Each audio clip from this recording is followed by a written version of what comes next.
mars 2014, un avion de Malaysia Airlines, le vol MH370, disparaît, sans laisser de traces. 239 passagers et membres d'équipage s'évaporent, dans ce qui reste l'un des plus grands mystères de l'histoire de l'aviation. Que s'est-il réellement passé ce jour-là? Aujourd'hui, nous explorons les théories les plus troublantes entourant cette disparition.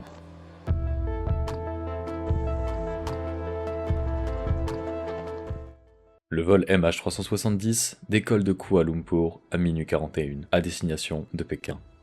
Tout semble normal jusqu'à 1h19, lorsque le copilote communique pour la dernière fois avec le contrôle aérien. Bonne nuit, Malaysia 370.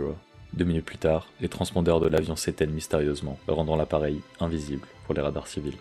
Mais les radars militaires, eux, détectent une trajectoire anormale. L'avion vire à l'ouest, traverse la péninsule malaise et disparaît au-dessus de l'océan Indien. Une manœuvre délibérée. Mais pourquoi ?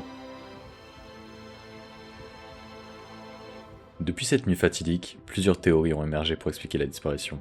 Première théorie, le commandant de bord, Zahari Ahmad Shah. Expérimenté et respecté, il devient rapidement la cible des soupçons. En fouillant son simulateur de vol personnel, les enquêteurs découvrent des trajectoires similaires à celles empruntées par le MH370. Était-ce une mission planifiée?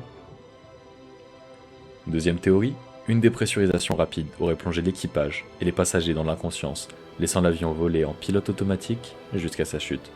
Mais pourquoi ce virage soudain vers l'ouest? Enfin, certaines hypothèses évoquent un détournement, voire une interception militaire. L'avion était-il abattu par erreur, ou utilisé pour des raisons stratégiques? Les preuves manquent, mais le mystère persiste. 9 ans plus tard, le mystère du vol MH370 reste entier. Était-ce un tragique accident, ou un événement soigneusement dissimulé? Chaque indice soulève de nouvelles questions, mais aucune réponse définitive ne se dessine. Ce mystère continue à hanter les familles des victimes, et de captiver le monde entier. L'histoire du MH370 nous rappelle à quel point notre monde peut être à la fois immense et impénétrable.